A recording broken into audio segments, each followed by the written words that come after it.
Fala galera do NovoCast, mais um ano se passou e antes que você se pergunte o que aconteceu com as resoluções minhas do ano passado, vamos agradecer por uma nova oportunidade. E essa nova oportunidade que seja com o NovoCast. Antes de você escolher maratonar aquela série que você falou que você ia assistir um episódio só, escolhe maratonar o NovoCast, tem muita coisa legal, a gente está comprometido em ajudar você no seu desenvolvimento pessoal.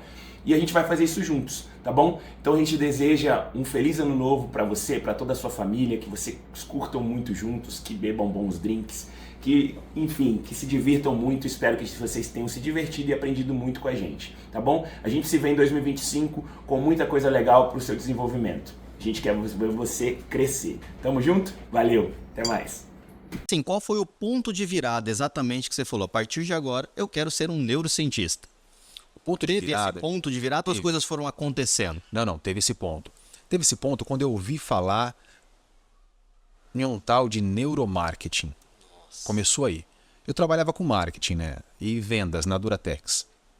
E de repente eu ouvi falar sobre a neurociência influenciando tomadas de decisão e apoiando o marketing. Aí eu olhei e falei, caramba, eu tenho que aprender isso urgente antes dos meus concorrentes. Porque se eu não aprender antes, eles vão disruptar o meu mercado. Então eu fui estudar tudo a respeito, no Brasil, fora dele. Então todos os cursos que existiam, os livros que existiam na época, eu fui ler tudo. Fui fazer um MBA aqui no Brasil, fiz um mestrado fora na Flórida.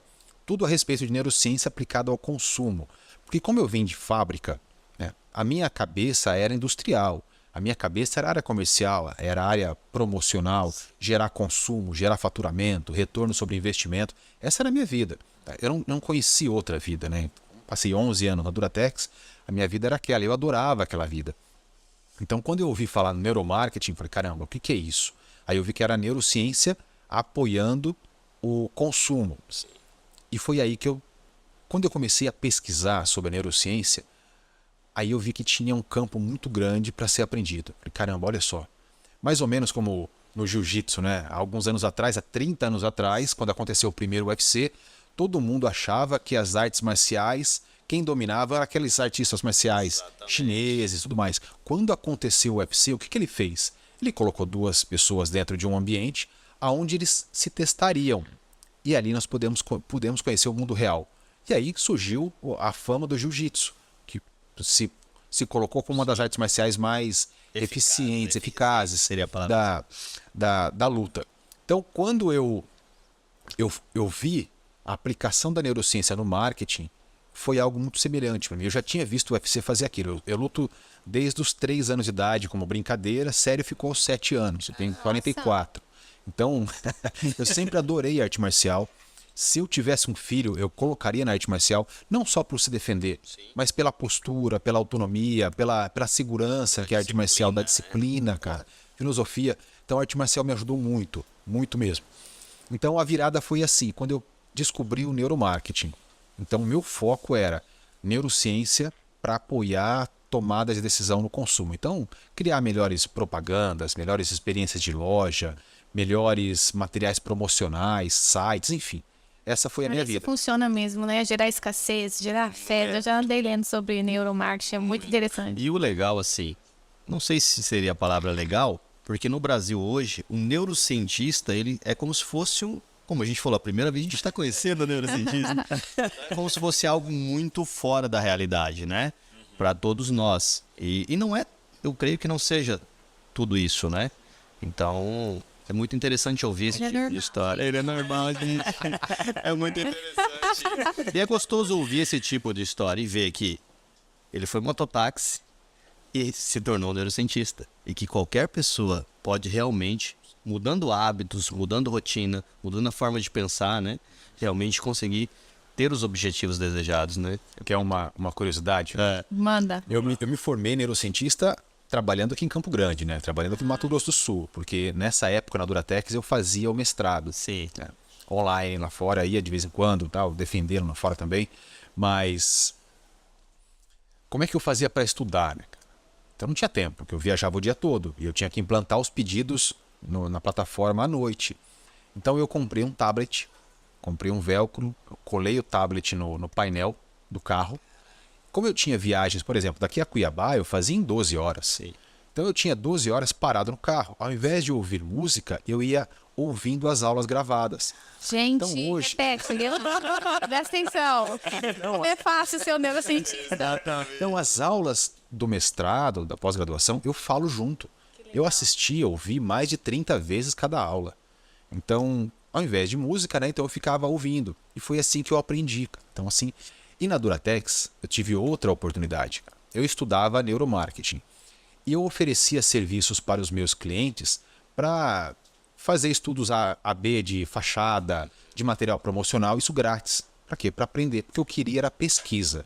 Na época já existia o neuromarketing no Brasil, mas um neuromarketing que ele era discursivo. Não que não funcione, claro que funciona, mas é uma outra linha. Sim. Uma linha mais teórica, que é importante. Eu queria a linha prática, eu queria pesquisa, eu queria eletroencefalograma na cabeça, rastreador ocular, analisar a atividade cardíaca para ver inferências sobre tomada de decisão. É isso que eu queria. Eu queria prática. Que meu pai e minha mãe colocou na minha cabeça é que eu sou a melhor em tudo, eu consigo tudo. E aí fica impossível de você achar que não vai dar certo. E não tem desistência no meio do caminho, entende? Por mais que, por exemplo, a faculdade de Direito, no meio do caminho, eu percebi que não era muito a minha vibe, porque você tem que ter estômago para advogar, assim, não tinha opção de desistir. Porque eles sempre falaram que eu posso tudo. Então, se eu posso tudo, eu posso tudo. Caraca. Legal. Você sabe que eu tentei fazer educação física. Eu era apaixonada por É, eu vou esporte fazer no também. meu ensino médio, mas eu não passei na federal. Eu vou Aí fazer eu fui ainda. pra outra área. Eu fiz direito também, fiz direito. Fiz Já- direito também, bem. E aí você agora falando sobre o direito, né? Vamos falar um pouquinho da sua formação. Você é advogada, né? Com pós em direito civil e processo civil. E fala um pouquinho sobre essa carreira de advogada que você não exerce mais, como Pois você é. falou. Mas como foi? Aí eu terminei a faculdade de Educação Física na Federal, eu fiz 2 pós-graduações. E daí, como eu falei pra vocês, o retorno financeiro não era o que eu esperava. Eu fui fazer a faculdade de Direito. Aí eu fiz faculdade de Direito particular. E quando eu formei, aí eu fiquei grávida, eu me programei pra engravidar, engravidei. E aí eu tive a Ágata e comecei a estudar pra OAB com a Ágata bebezinha. E eu passei na OAB com ela bebezinha, ela devia ter uns 7, 8 meses, e eu passei na prova da ordem. E aí eu abri escritório, advoguei por 2 ou 3 anos. E depois eu queria estudar para delegada, daí eu comecei a estudar, enfim. Só que eu percebi que por mais que o direito ele seja o mesmo tipo de profissional da educação física, que é o articulado, que é o que conversa, que faz uma pessoa conseguir fazer um acordo com a outra, tem muita coisa que envolve o direito que você tem que ter um emocional muito preparado para aquilo. Por exemplo, eu ia numa audiência e aí eu estava do lado da empresa e aí eu via que o funcionário estava ia levar a pior, mesmo que ele tivesse feito algo que realmente fosse justo que ele levasse a pior. Mas aí eu queria levar o funcionário pra minha casa. Daí não dá. Daí você se envolve, né? Aí não dá. Por exemplo, assim, aí eu estagiei no escritório de criminal. Aí eu começava a ler o processo. Eu queria matar a pessoa que eu tava defendendo, né? Tipo assim, esse cara tem que ir mesmo preso. Caralho. Aí não dá. Porque não foi os princípios que meu pai me educou. E aí é muito de encontro, Você não muito... conseguia desvincular era o muito... sentimento não ali dá. do É uma negócio. coisa de justiça, justiceira. Tem que ter emocional para você conseguir separar, né? Sim. É o que você tem que fazer, porque tem que ter a lei, tem que ter a justiça, do emocional que você se envolve com as pessoas. E eu gosto disso aqui, ó, do emocional. Minhas alunas todas são alunas desde 2007, 2008. A maioria é madrinha da minha filha, vai na minha casa. Elas fazem aula todos os dias. E aí, no final de semana, elas me chamam pra ir no churrasco na casa delas, pra gente ficar junto. Eu falo, gente, vocês não cansam de mim? Porque você se envolve, entendeu? Emocionalmente. E aí, por exemplo, a aluna tá com problema, eu resolvo o problema dela. Pra mim, é muito mais gratificante quando elas mandam assim, ó, Ingrid, você salvou meu casamento hoje, porque eu cheguei falando mal do meu marido e você me mostrou o outro lado. Um textão, assim, do que ela falar pra mim que emagreceu. Porque emagrecer, tudo bem, né? Massa, legal, é importante pra saúde, mas não é o meu propósito de vida.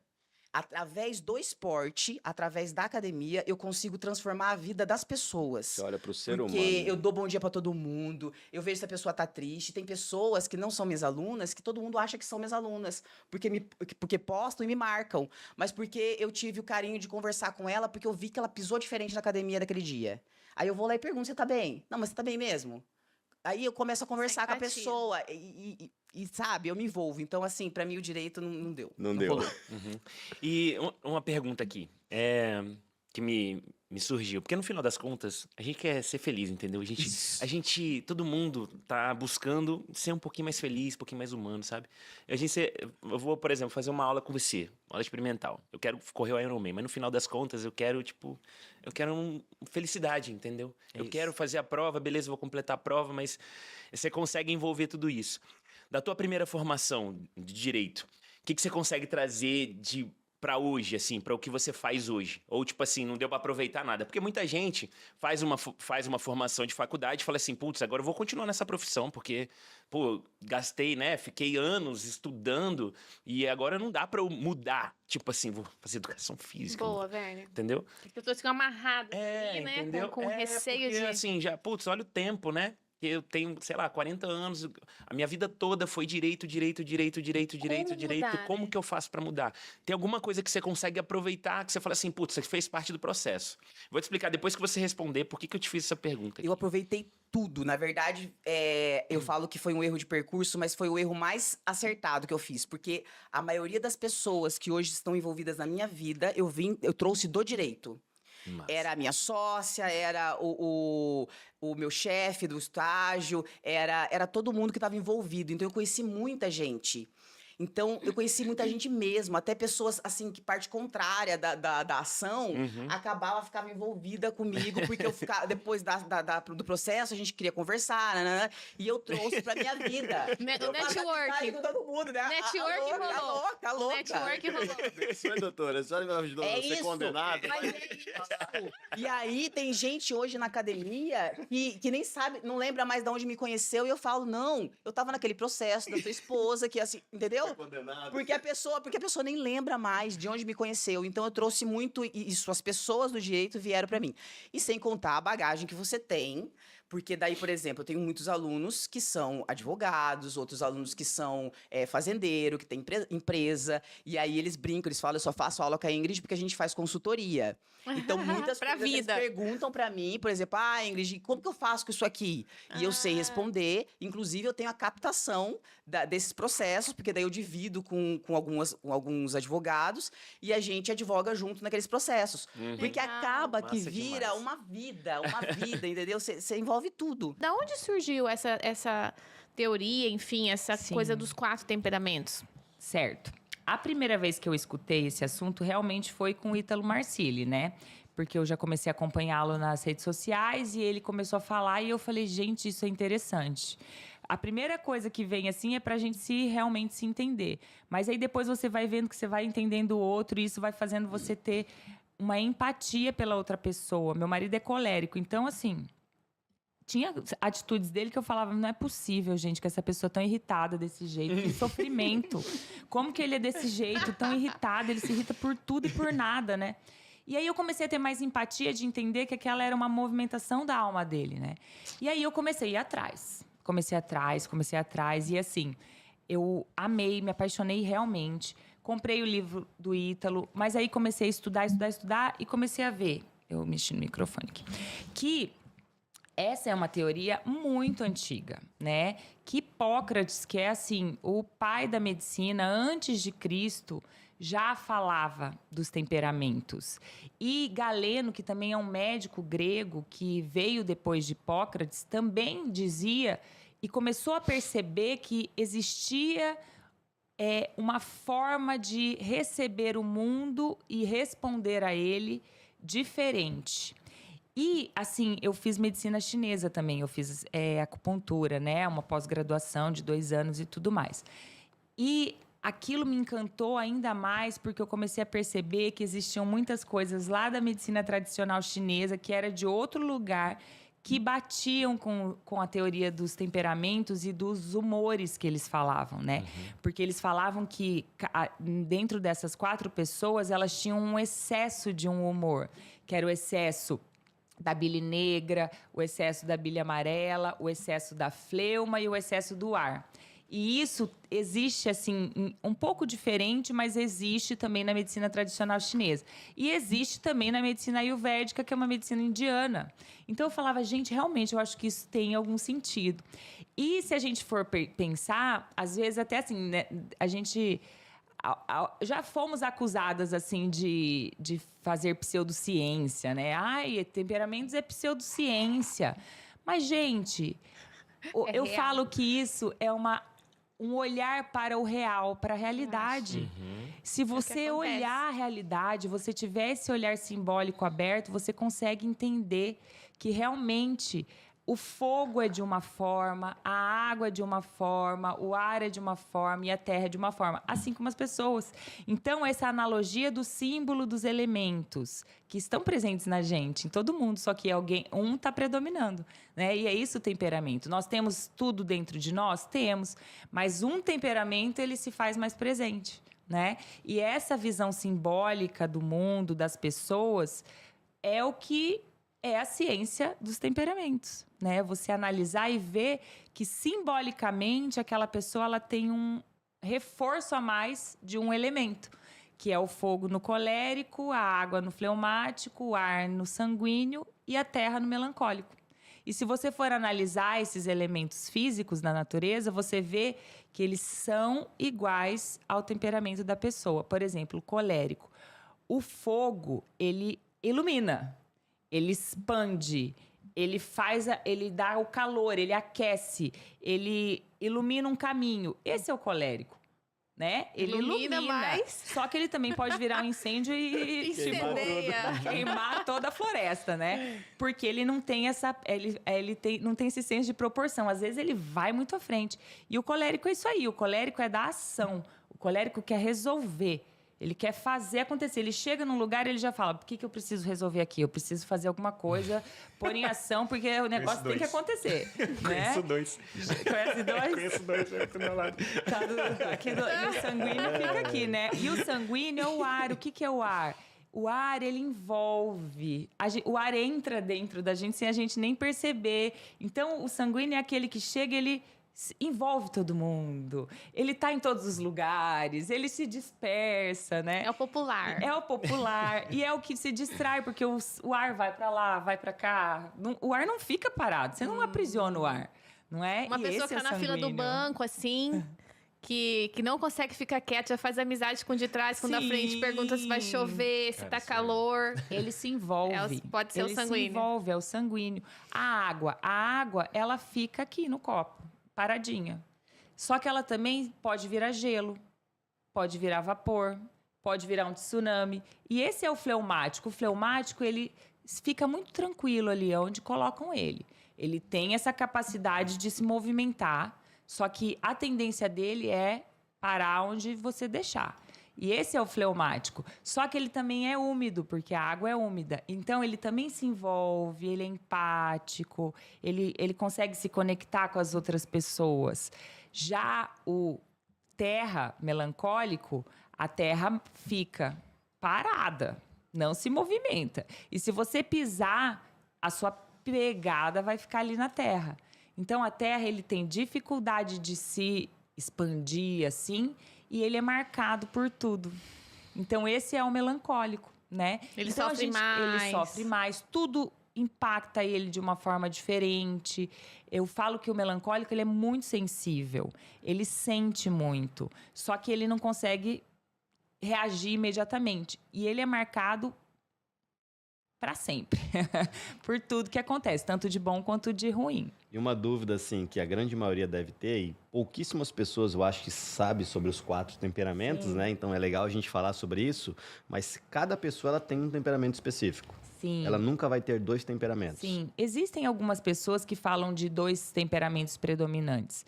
Por tudo que eu já estudei, e é a linha que o Ítalo Marcilli segue, e enfim, vários outros autores que eu gosto, a gente tem um temperamento. Sim. Um temperamento. O que acontece é que os temperamentos, eles são feitos de 2 polos. Quente e frio, seco e úmido. Então, por exemplo, o colérico, ele é quente, então ele expande, e seco, ele delimita, ele é rígido, ele fica ali, ele tem um ponto de rigidez, de inflexibilidade. E essa inflexibilidade, que é a secura, existe no colérico e no melancólico. E o calor da expansão, de ir para frente, de reagir, existe no colérico e no sanguíneo. Então, vamos supor, um colérico, ele é quente e seco. Se ele for mais quente do que seco, às vezes ele pode até ser confundido com o sanguíneo. Como se ele for mais seco do que quente, ele pode se parecer um pouco com o melancólico. Mas sempre existe uma diferença estrutural. Porque se você for parar para pensar, um colérico ele é diferente do melancólico.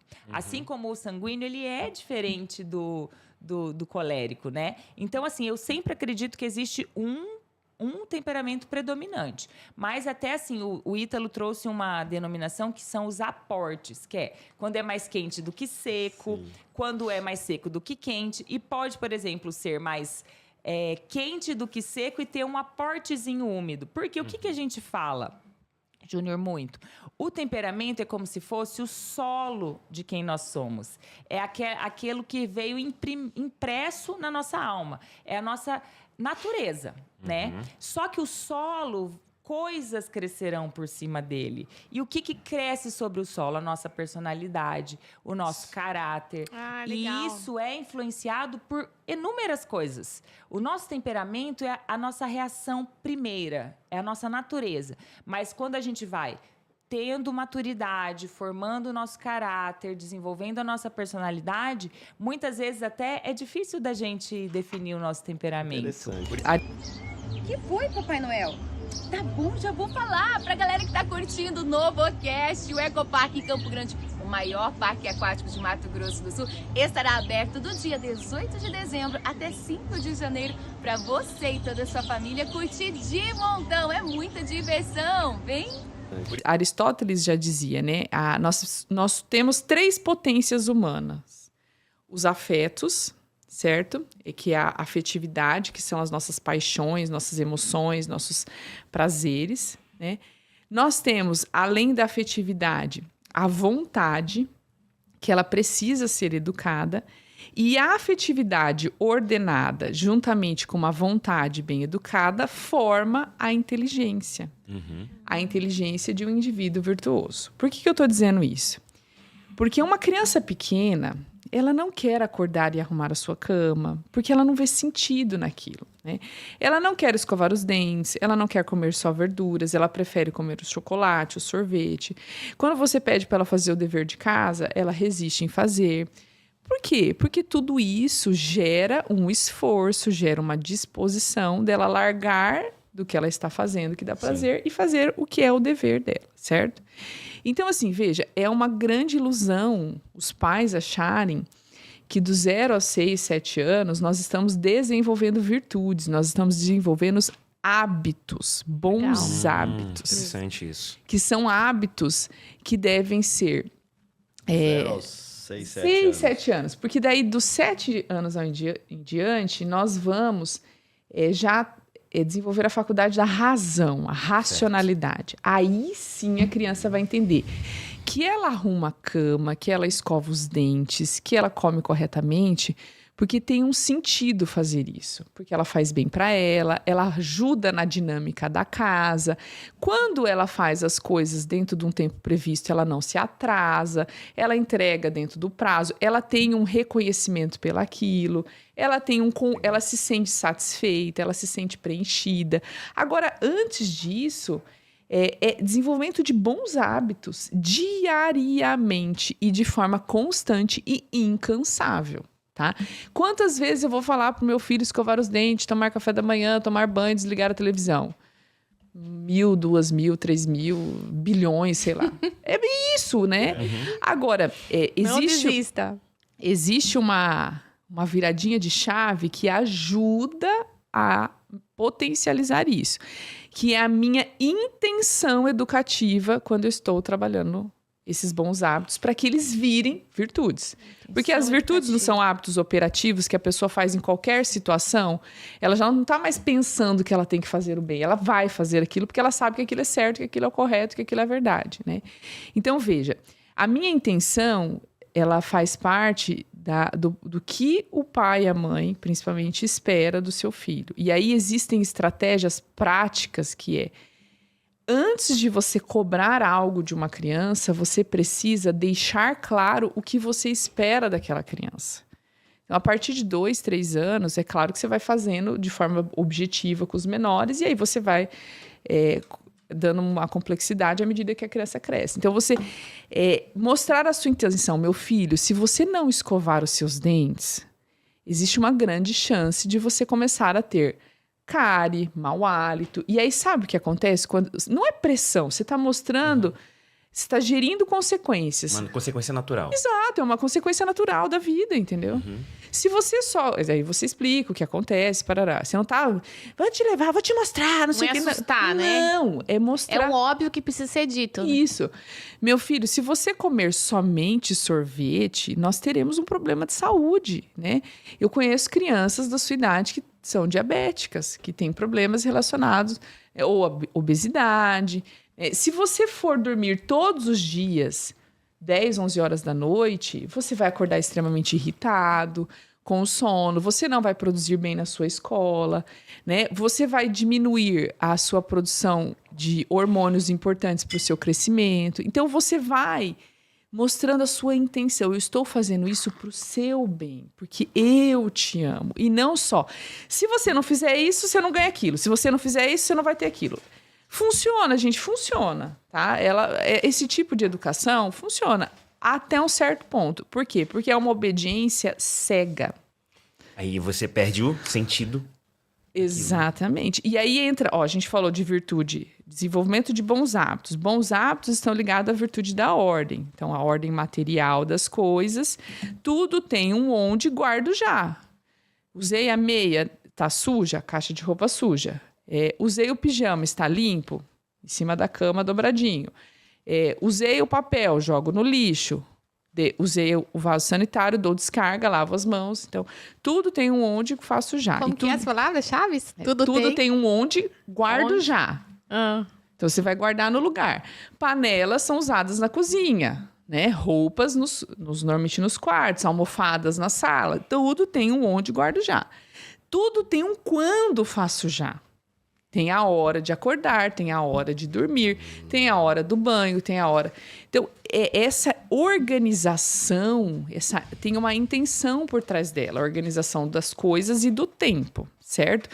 E aí eu entro a gente falou da virtude da ordem. Conectada à virtude da ordem, olha como elas estão extremamente juntas, né?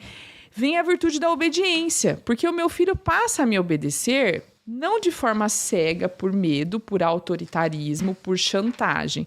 E sim porque ele entende o motivo daquela obediência. Então, é uma obediência inteligente. Ou seja, eu criei um hábito nele de obediência. E aí, quando eu tenho essa obediência inteligente, por mais que ele não concorde, porque é uma ilusão achar, meu filho agora já entendeu que a obediência é inteligente, ele vai fazer tudo. Não, ele não vai fazer tudo que você quer na hora que você quer, tá? Mas ele já entendeu as suas intenções. Tá? Então, ter esse conceito de que a virtude da ordem está atrelada à virtude da obediência e que a obediência precisa ser inteligente e não cega, cria seres humanos autênticos e, além de criar seres humanos autênticos, cria seres humanos justos. Quando a gente tem consciência do fato de você estar ali, de você estar vivendo algo que você sonhou, né? E fala, a gente concretizou. Isso nos traz, assim, uma sensação de poder e de gratidão também, porque aí mostra que nós não estamos aqui à toa e que nós também somos co-criadores da nossa realidade. Aliás, todos nós co-criamos a nossa realidade. E eu falo muito isso hoje para as minhas equipes, que nós somos co-criadores. A gente se põe ou no vitimismo ou como protagonista da nossa vida. E mesmo eu não sabendo disso conscientemente, lá atrás eu decidi que eu seria a protagonista da minha história. Que lindo, Uau, gente. que incrível. Não, a gente decide o que a gente... Assim, eu sei que dependendo da situação, dependendo da pessoa, às vezes tem algumas barreiras, né? A gente Sim. pode negar que existem barreiras. Mas quando na nossa mente, no nosso coração, a gente decide o que a gente quer ser, as portas se abrem, né? Não. As barreiras, na verdade, elas são internas. São as nossas crenças limitantes. Né? Então, todos nós temos crenças limitantes que às vezes chega um momento que você fala assim, não posso, não devo, Não consigo. não mereço, não consigo, né? O merecimento, ele é muito sutil, porque às vezes você não diz não merece. Você quer, mas o seu subconsciente diz não merece. Então você não vai, você cria barreiras, cria desculpas inconscientes para você não seguir adiante, né? A gente movimenta todo o universo a nosso favor ou contra também, né? Então, assim, essas crenças nos limitam, mas quando a gente entende esse poder que a gente tem, a gente determina que a gente merece mais da vida e que a gente pode e que ninguém vai viver a sua vida por você, você vai, e aí o mundo começa a se movimentar para que o seu sonho se concretize. E isso é muito importante. E quando você entende isso, você deixa de ser vítima dos problemas, das circunstâncias. Você se torna literalmente protagonista da sua história. Pode parar o podcast. Faz Não, corte e assim- aí, manda pro mundo. Se você não entendeu o que a Zenir falou, volta, escuta de novo. Perfeito, Zenir. Não, e o gostoso é que, assim, Perfeito. inconscientemente, desde criança, você já tinha essa mentalidade, né? Sim. Lá varrendo embaixo da árvore e falava, gente, eu já penso algo diferente do meio que eu convivo. Isso é muito legal. Inconscientemente, você já trabalhava tudo isso, né? Sim. Hoje, muitas pessoas não têm acesso a esse conhecimento, mas inconscientemente têm. Sim. Só que vai sendo podado, né? Isso é muito ruim. É. Por mais que você, em algum momento, começou a ser podado, às vezes apanhou porque estava lendo, porque estava Nossa, é buscando muito. conhecimento. Foi legal você dar essa continuidade e chegar onde chegou, né? Engraçado que era pra eu ter raiva, né? Exatamente. Da literatura, de Sim. cozinhar no fogão a lenha e tudo isso. Aí vou contar uma coisa pra vocês. Sou professora de literatura, apaixonada, trabalhei 12 anos com ensino médio e EJA, entre a área de formação, letras, né? E também, quando a gente decidiu construir um cantinho aqui no estado, para a gente ter uma fuga de Brasília, para vir para cá para descansar, eu falei, eu quero um fogão a lenha, mas eu quero um fogão a lenha chique, do jeito que eu sonho, né? Porque o nosso lá era aquele fogãozinho barreado, com barril branco, ficar bonitinho, rústico, né? Mas era branquinho. Minha mãe sempre foi muito caprichosa e ensinou a gente a ser assim. Mas nem cal, não tinha tinta, nada. Era o barrinho branco que a gente passava. Então eu falei, não, eu quero um de tijolinho aparente e tal. E sabe qual é um dos hobbies que eu tenho, finais de semana, quando eu tenho tempo? Cozinhar no meu fogão a lenha para minha família. Mas pros ainda amigos. queima, não? Não. Ó, quando você Agora for não. cozinhar no seu fogão a lenha, põe o Novocast pra você ouvir lá. Com certeza. Vai ser maravilhoso, né? Porque eu vou conseguir associar memórias boas. Gente, Chama que a gente lindo. também pra comer. Tá aí, já E estão sabe- convidados. E sabe por que você não tem rancor dessa época? Porque você teve humildade de saber que você tinha uma jornada, de aprender com o processo Sim. e de liberar o perdão. Exato. Não é? Quantas pessoas carregam mágoas desde a infância, da adolescência, porque acha que tá punindo o outro. E, na verdade, a pessoa se se pune, né? Se pune e se limita. Porque você não consegue avançar na vida enquanto você está preso a mágoas. Porque a mágoa, a raiva, ela traz uma vibração, ela tem uma frequência muito baixa, que é Que atrai outras total- pessoas com o mesmo nível. né? para validar aquela crença, né? Tem gente que não sai do sofrimento nunca na vida por isso. Eu escolhi entender que tudo é uma aprendizagem, que tudo serviu para que eu crescesse. Então eu sempre pergunto, o que eu tenho que aprender com isso? Daquele dia, embaixo da Perfeito, moreira, eu falei, Zanir. o que eu estou aprendendo aqui? Então eu não sabia como, mas eu pensei isso. E de vez em quando essa sensação, porque foi muito forte, ela vem na minha memória porque eu sei que eu estou aqui por um motivo, como todos nós estamos, mas eu tive essa consciência, assim, a sensação, né? Porque não era bem consciência naquele dia, e que eu trago para a vida, né? E aprendi a liberar para crescer. A prosperidade, ela não bate com a negatividade. São frequências totalmente opostas, né? Legal. Vibração muito E maior. tá dando tudo errado pra você aí que tá ouvindo, que tá assistindo? Pensa o que ela falou. O que eu tenho que aprender com isso? Exato. Bem-vindos, ouvintes do Novocast. À medida que nos aproximamos do final de mais um ano, é um momento para reflexão e gratidão.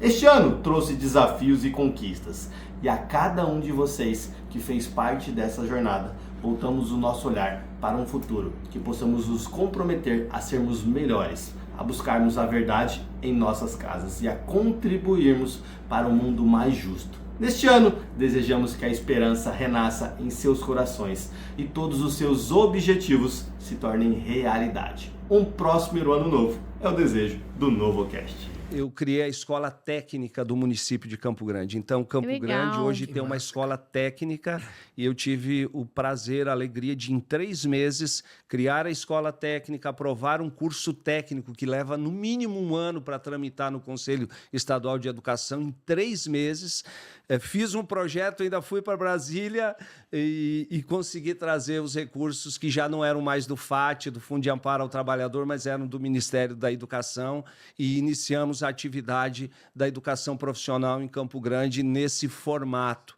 Então, foi uma história e eu falei, agora vou ser vereador. Aprendi, vou para um partido pequeno que faz só um e vou ganhar a eleição. Aí eu fui orar para saber o que o Senhor falava a respeito disso. E aí? E aí? Me conta!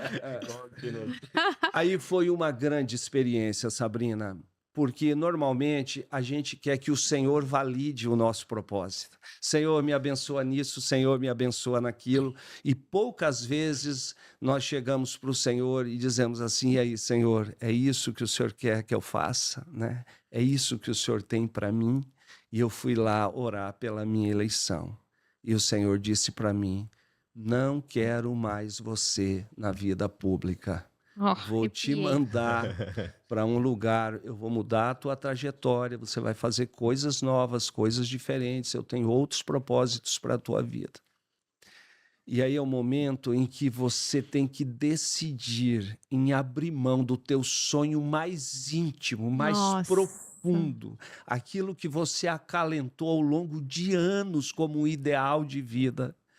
E você dizer, Senhor, eu não sei o que vai acontecer. Porque quando o Senhor chamou Abraão para um grande propósito, ele disse assim, Abraão, sai da tua parentela, né?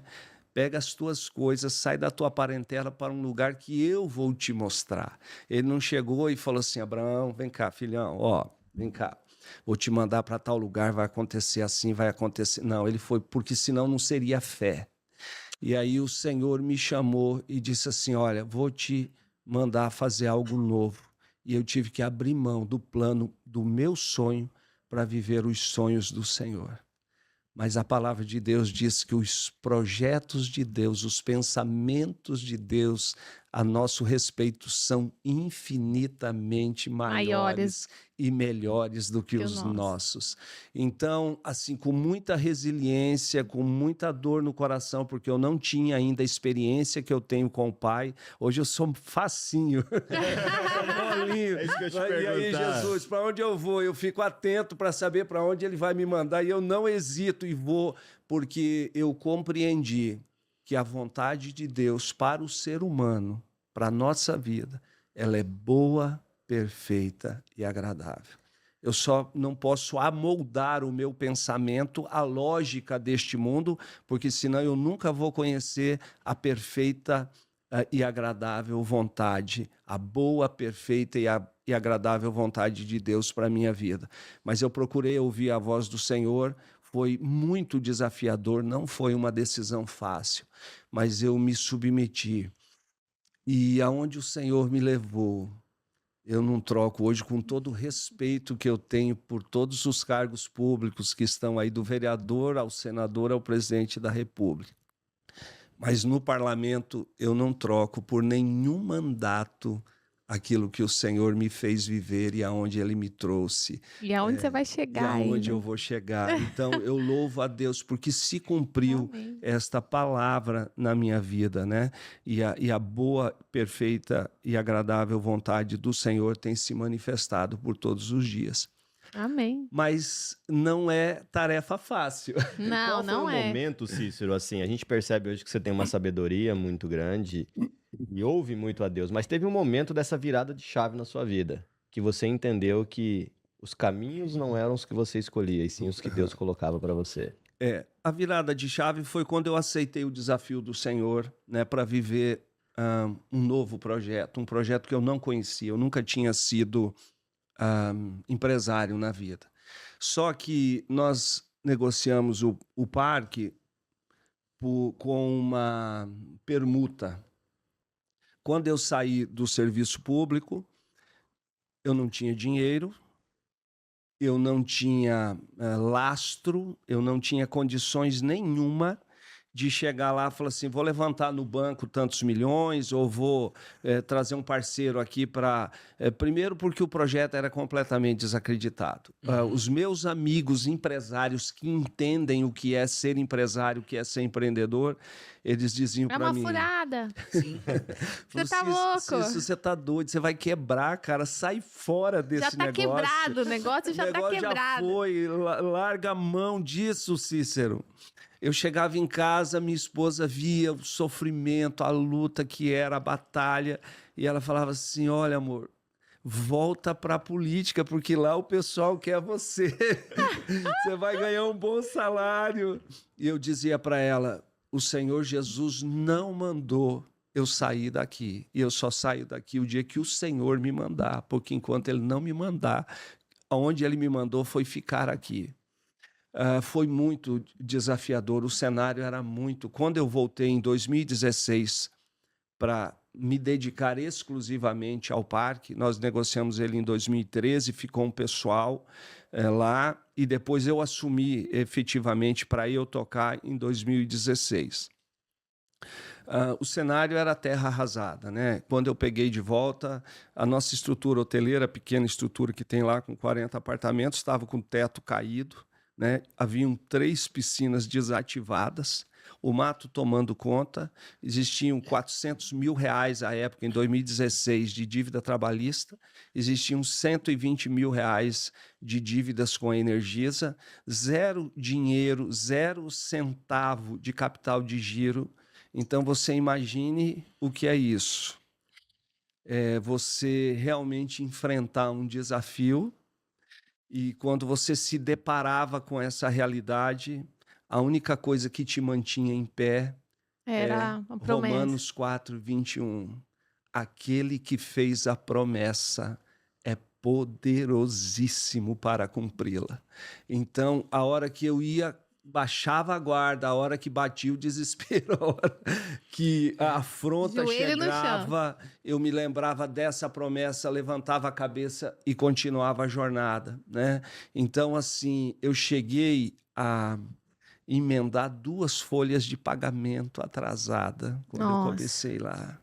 E sabe o que é você sair da tua casa de manhã, chegar lá para enfrentar os teus colaboradores, olhar no olho dele, ele baixar a cabeça e a cara dele diz para você assim, cara, tá faltando o que comer lá em casa. Mas o Senhor levantou corajosos também que acreditaram naquilo que para mim era uma promessa de Deus, para eles era uma loucura completa.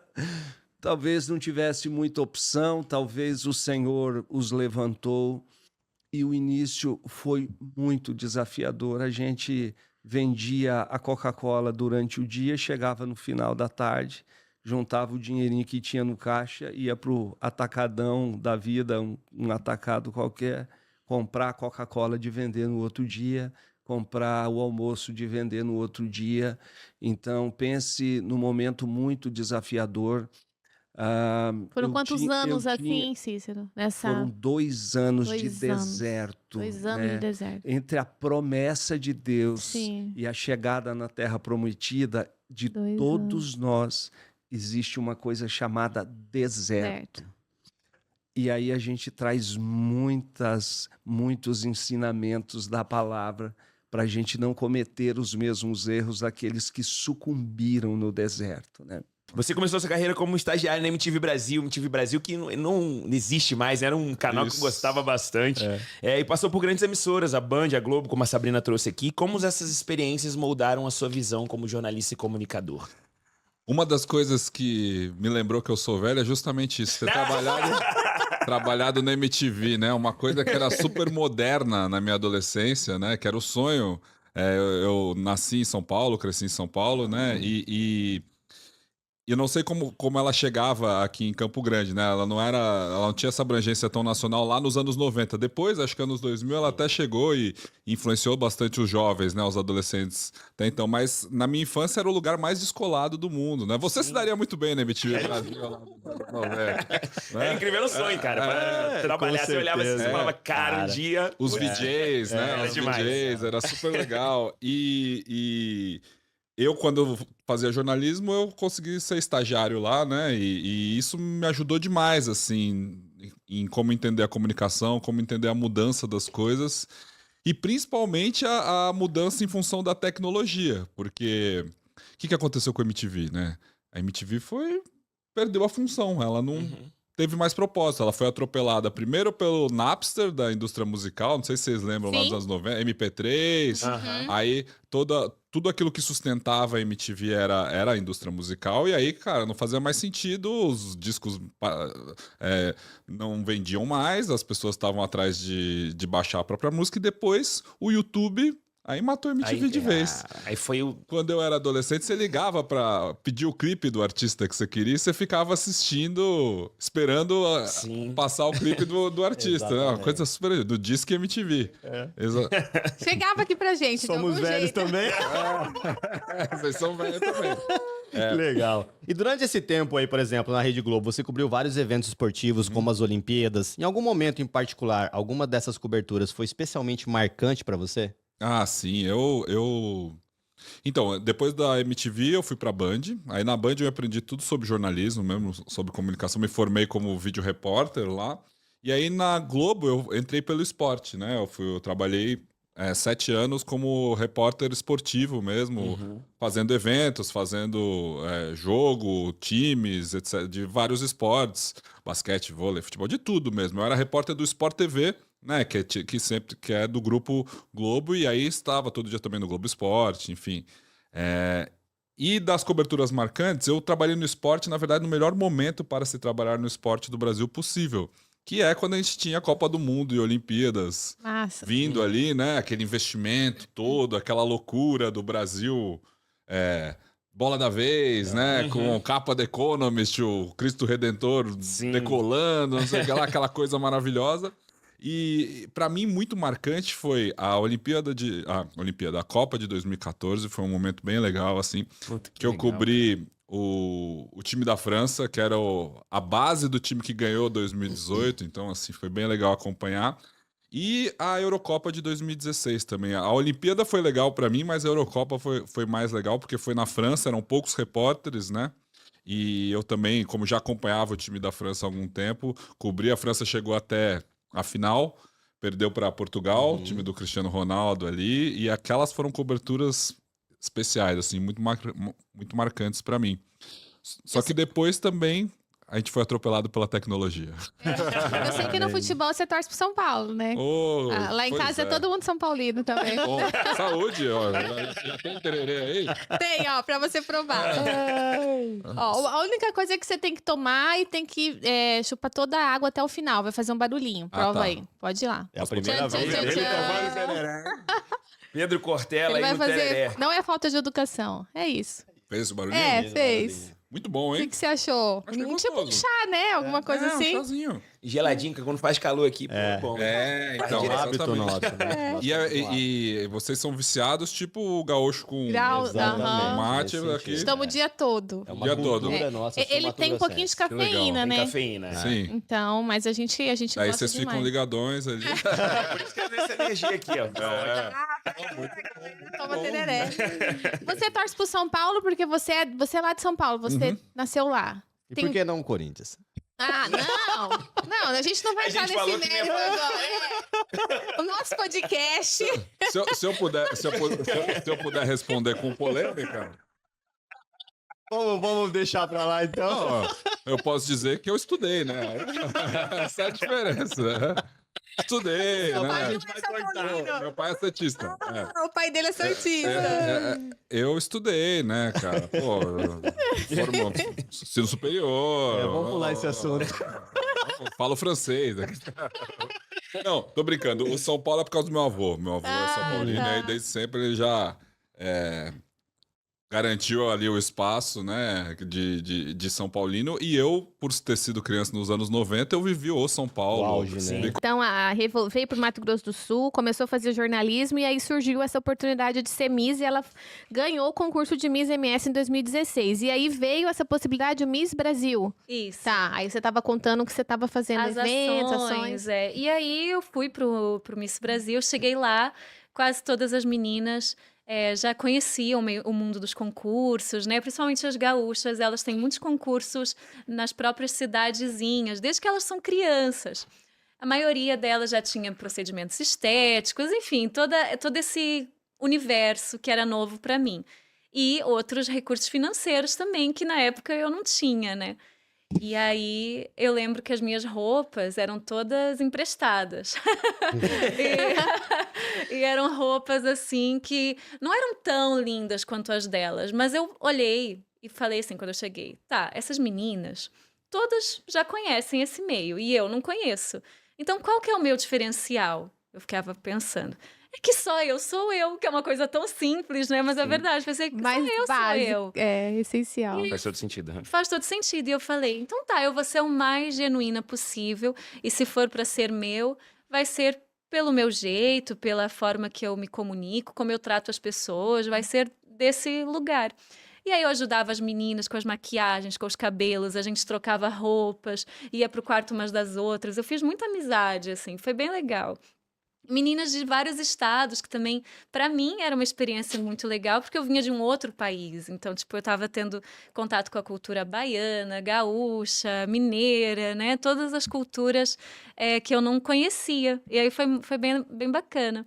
E aí eu ganhei a prova de talentos como cantora. E que aí tinha... acendeu uma... acendeu uma fagulhinha aí, mas... Eu cantei Amy Winehouse na época. Olha. E foi bem legal, assim, eu tava bem nervosa, mas foi bem legal. Aí ganhei um monte de faixa e tinha uma prova secreta que ninguém sabia, que era do tratamento das meninas com a staff do hotel. E tinha meninas que, tipo, tratavam muito bem os coordenadores e tal, e tratavam mal os funcionários. E essa nota eu tirei 99,9. E essa nota me classificou muito alto, assim, porque era o tratamento. Que Quando você legal, decidiu, falou, só gente. você eu, então. Eu acho legal isso daí, essa consciência, assim, desde que você está contando, né, a tua história, e desde que você vinha em dificuldades, assim, você falava, o que eu vou poder fazer de diferente aqui? E você sempre olhava para dentro, né? Olhava o que eu vou ser eu. Vou ser o mais autêntico possível, mais verdadeiro possível comigo. Isso é muito maneiro. Muito legal. E o que deu do concurso daí? Então, aí eu fiquei classificada como Vice-Miss Mundo Brasil e Miss Grand Brasil, que é o segundo maior concurso de beleza do mundo, que é um concurso de franquia asiática, mas que naquele ano estava tendo sede em Las Vegas. E aí eu ia representar o Brasil. Só que aí rolou todo um bafafá no concurso, porque eu tinha mais perfil para o Miss Mundo, de características, que é um concurso mais clássico, e o Miss Grand é mais tipo o Miss Universo, que é aquela coisa mais glam, a menina de biquíni, o cabelo Mais vai físico assim. do que intelectual e tal. Só que aí foi um ponto que diferenciou, porque mudaram os jurados do meio do concurso para os jurados da final. Então, eles não estavam julgando com base em toda a trajetória, eles estavam julgando com base naquela apresentação final. Aí, na época, eu fiquei meio frustrada, porque não era o concurso que eu idealizava para mim, não era o concurso que eu me via. Porque o Miss World, né, ele tem uma característica muito legal, que é isso da causa social. E a menina se torna uma ativista mesmo, tipo, de direitos humanos, que era muito mais a onda que eu queria, assim. E não é só aquela coisa de, o que você quer pro mundo? Paz mundial. Não, de fato, elas... Não era isso. De fato, elas entravam em regiões de guerra, de conflitos e tal, e ajudavam as pessoas. Ou na massa mesmo ali. Enfim, mas o destino me mandou para outro rumo. Aí eu fui para uma escola de misses no Rio Grande do Sul, que foi bem difícil também, porque eu tinha uns preparadores que me chamavam bastante de gorda. Mentira? E aí eu tinha uns complexos de autoimagem, assim, muito grandes. Mas tudo bem, aqui o meio dos concursos tem realmente um padrão físico. E eu sempre tive quadril, né? Genética de mamãe. Não tinha o que fazer. Eu tava com 54, 55 quilos. Então eu tava bem magrinha, assim. Mas não... Enfim, aí fui pro concurso internacional, conheci meninas do mundo inteiro. Foi muito bacana. Minha colega de quarto era Miss Japão. Olha só. Foi muito legal. E eu tive uma identificação com as asiáticas. Eu achei que eu fosse chegar e ficar muito amiga das latinas, né? Mas eu tive uma identificação com as asiáticas muito grande. Foi uma experiência muito legal. Porque as latinas, eu falo espanhol e inglês. Então, eu ouvi elas falando. E elas eram muito fofoqueirinhas. E uma falava da outra. E era aquela coisa. E eu era meio blefando. Fingia que eu não entendia muito bem espanhol. E aí... Pra não entrar na fofoca. Pra não entrar na fofoca. E as asiáticas eram mais puras, assim, de sentimento e legal. tal.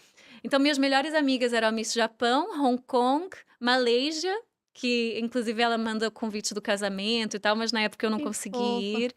E também a Miss Portugal, que, né, a gente acabou tendo essa troca.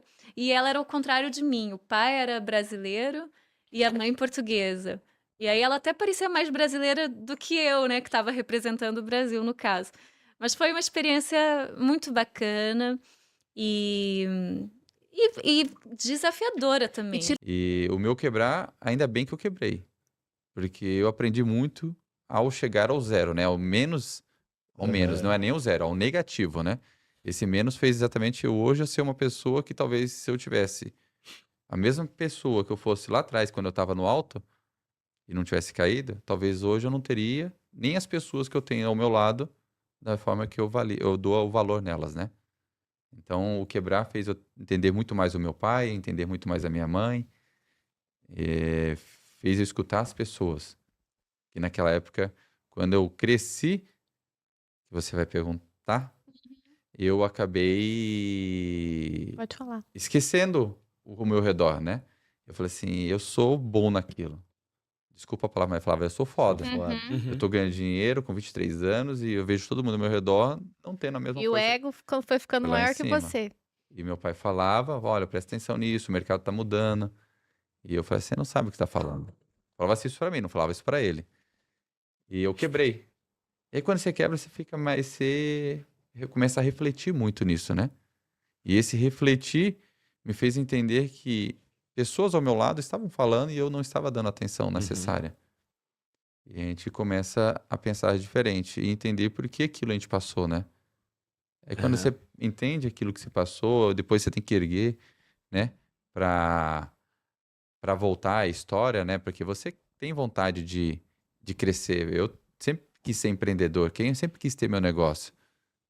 Então eu tive que pagar toda a minha dívida. Eu tive que chegar para chegar onde eu queria. E o engraçado é que a história ela se encaixa todinha. E a história do parcelamento solo, ela vem do meu pai. Meu pai sempre falou, desde antes de eu quebrar, falou assim, em vez de comprar um carro, compra terreno. Amanhã, meu pai falava, meu pai sempre foi comprar terreno. Meu pai sempre foi, vou lá comprar um terreno. Sobrou dinheiro, comprava um terreno. A gente não viajava. Ele falou, vamos comprar um terreno. Porque amanhã isso vai te ajudar. Vai ajudar vocês. Eu tenho que deixar algo para vocês. E isso aqui valoriza. É a seguinte frase, quem compra terra não erra. E eu uso isso até hoje. Então, ela sempre esteve envolvida. Quando eu cresci e estava bem, meu pai falava isso. Para, não vai viajar, faça isso. E eu ia falar, não, eu vou gastar. Vou viver. Vou viver a vida, né? E é o que a gente pensa, a gente não pensa... E surgiu a oportunidade, na empresa no qual eu trabalhei como incorporador, que eu aprendi, eles me ofereceram muitos lotes e eu tinha o dinheiro na mão para comprar.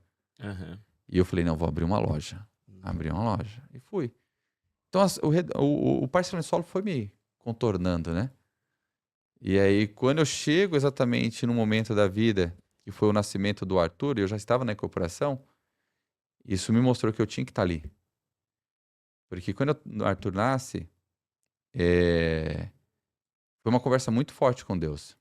Porque eu me afastei da empresa por 2 dias, minha esposa estava muito mal, né? E ao para ter o Arthur, e ao entrar no parto na sexta-feira, a gente fez 3 ultrassons, a gente fazia ultrassom de manhã, à tarde e à noite.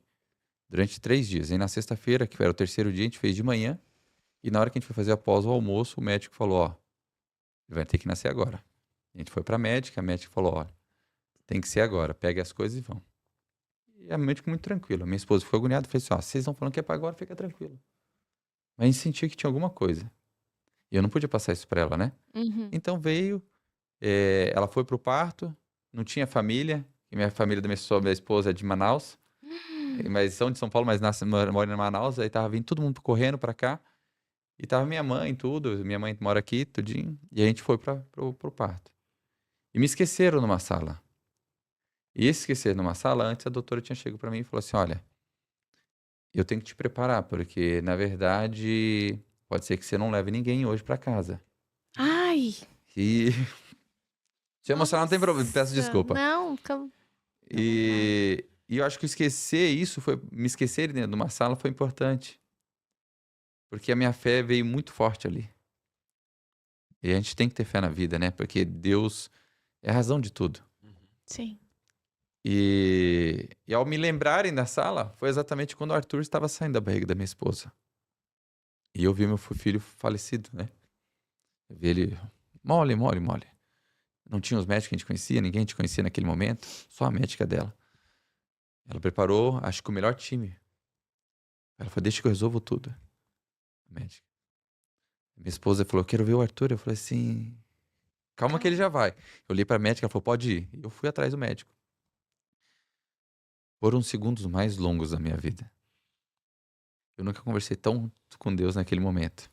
Ajoelhei do lado da porta, onde o médico estava reanimando ele.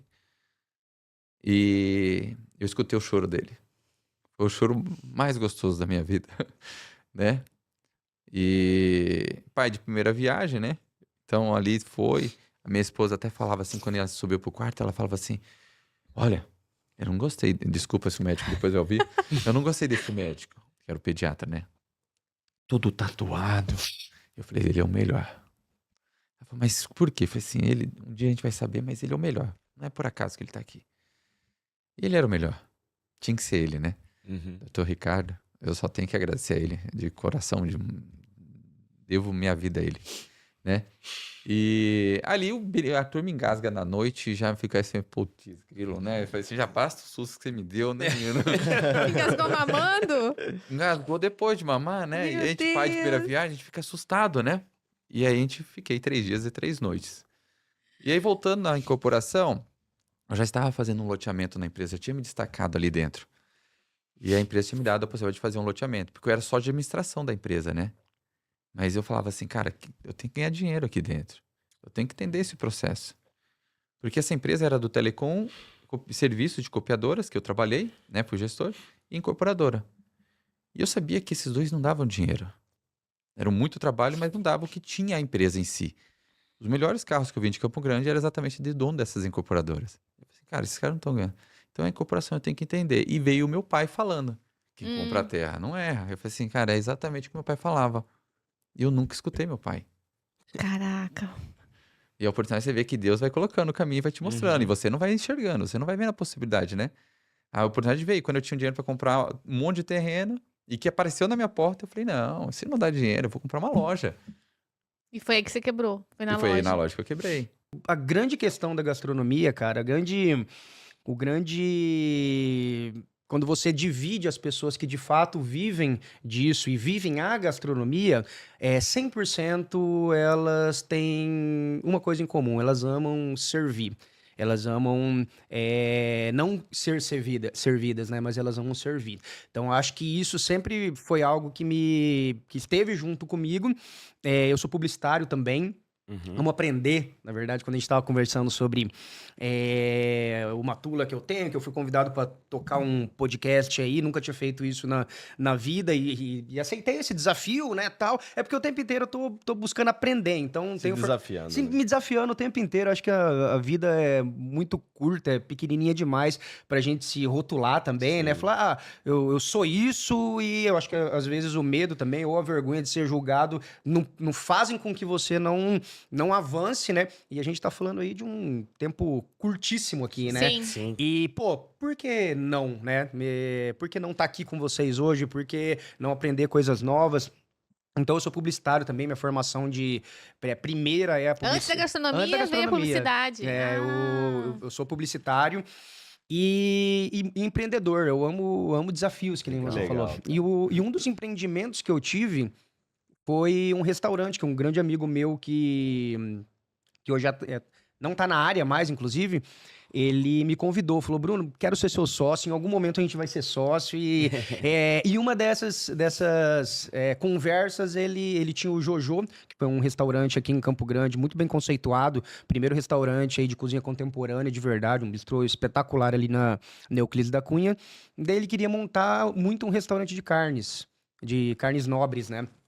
Campo Grande ainda não estava preparado para isso, mas a gente aceitou esse desafio, ele me convidou e eu aceitei. E a gente montou um restaurante. Eu já cozinhava, isso há 10 anos atrás, aqui 15 anos atrás. Eu já cozinhava, mas amadoramente, em casa. Sempre recebi elogios pelo um talento, mas não era algo que eu tinha como profissão e nem... E daí montamos um restaurante chamado Las Quatro Vacas, que era um... sim, verdade. Então, Euclides, não era? Euclides da Cunha. Então foi revolucionário. No Brasil não tinha esse massa, conceito de a gente trouxe Angus do Uruguai, carré de cordeiro da Patagônia chilena, Wagyu da Austrália, na época tinha no Japão, era muito famoso, mas na Austrália tinha um Wagyu espetacular. A gente trouxe.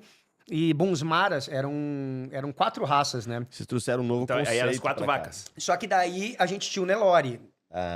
Que é a nossa raça, que inclusive sou apaixonado, acho que é um dos melhores gados que tem para consumo. Uma das melhores picanhas. Sabor, que é uma coisa que a galera confunde muito, sabor com maciez, mas o Nelore. E daí a gente trocou o Bons Mara pelo Nelore, ainda tinha ali, mas continuou Las Quatro Vacas. E a gente trouxe para cá um conceito, muito legal. A gente juntava um bistrô ali de cozinha contemporânea, com risoto, com um pouquinho de massas e uma parrilha argentina gigante, com grelhados que, de fato, depois de um tempo a galera foi entender o que era um Angus de verdade. Na época, cara, ninguém conhecia. E a gente tá um pouquinho à frente, né? A gente trouxe pra Campo Grande esse conceito. Pô, legal demais. E daí, ali dentro, eu falei, pô... Que eu acho que é um conselho que eu dou para todo mundo. Cara, você vai empreender, você vai de alguma forma criar um negócio. Cara, entra num processo de imersão, entende esse negócio do começo ao fim, vive ele do começo ao fim, senão não vai dar certo. Foi ali que eu entrei para dentro de uma cozinha profissional. Pela primeira vez. E nunca mais saí. Eu me apaixonei. E foi nesse momento que você imaginou que a gastronomia faria parte do teu futuro? Que você queria viver disso? Ainda não. Jamais. Eu entrei para lá dentro, depois de... Acredito que a resposta é sim, então. Lá dentro, depois de um tempo que cozinhando com grandes profissionais, boca de fogão. Lá dentro eu me apaixonei pela gastronomia, principalmente a gastronomia profissional, gastronomia de pressão, gastronomia de restaurante, de cozinha, de fato, de entrega, né? Ali, tanto que minha esposa, depois eu tive outros restaurantes, eu tive o Bros Burger, montei outros restaurantes.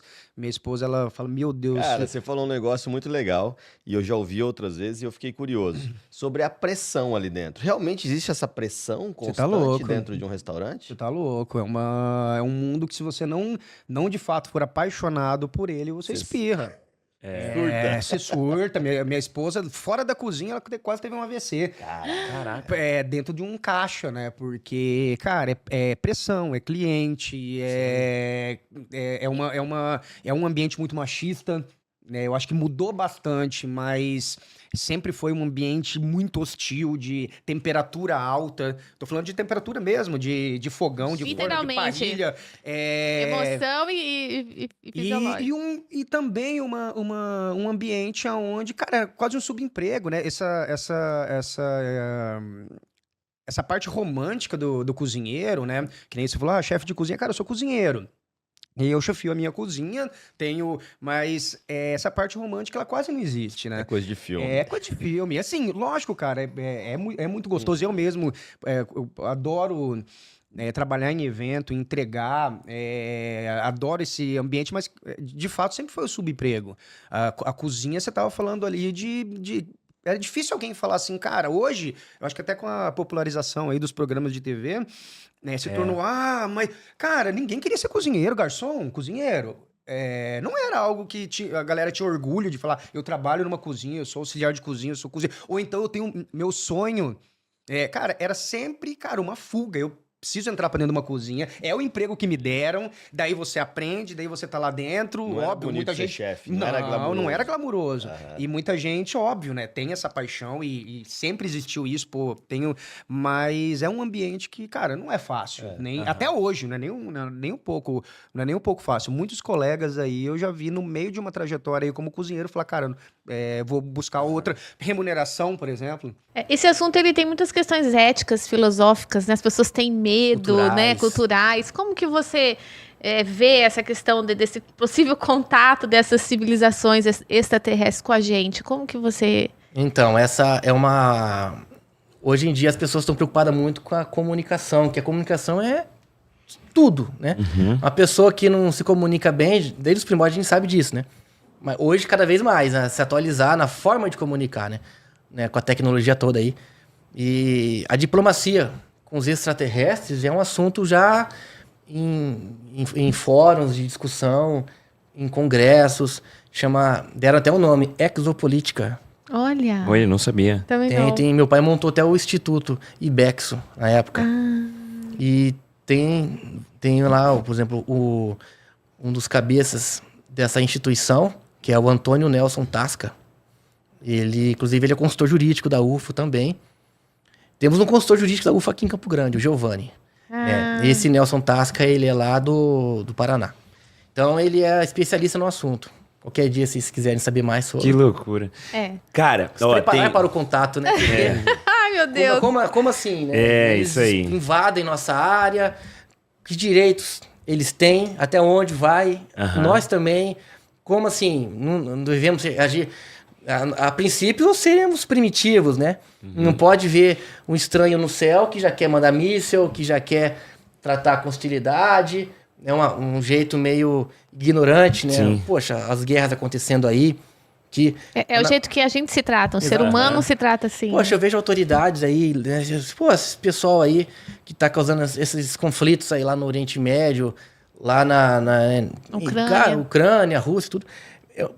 Olha, a grosso modo, são homens que parecem que agem como crianças mimadas, brigando por poder, por território, Você não vê nenhuma mulher. Ego gigante. Ego gigante. Você não vê mulher envolvida nisso. Se tem, não são faladas, é pior ainda.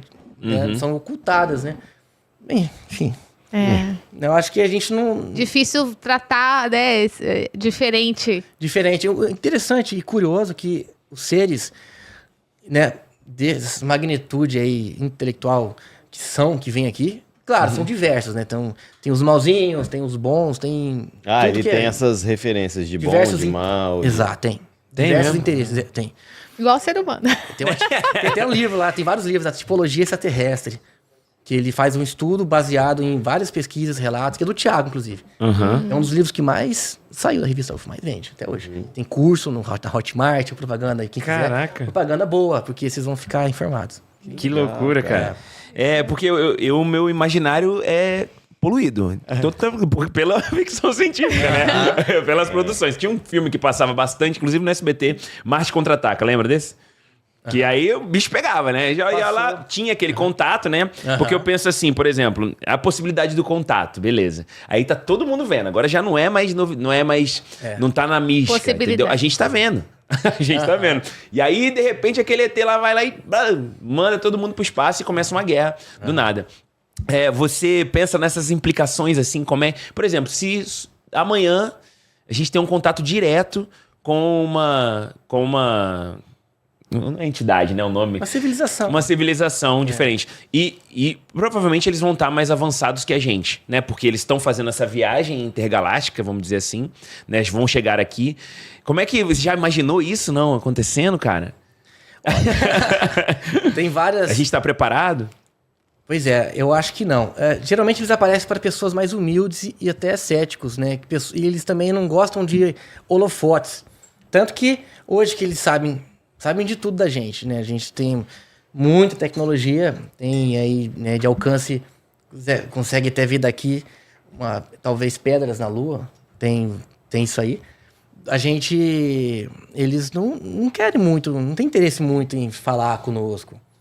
Eles têm interesses próprios. Esse ano eu quero paz no meu coração. Quem quiser ser meu amigo, que me dê a mão. Eu espero que vocês tenham caminhado junto conosco nesse ano, chorado, rido, se inspirado e entendido qual é o propósito do NovoCast, que é contar histórias que te inspirem e te dê clareza aonde você pode chegar na sua vida. Então vem com a gente em 2025, um ano novo repleto de realizações, de sentido na tua vida e que a gente possa caminhar em 2025. Um beijo de todo mundo aqui do NovoCast. Feliz Ano Novo!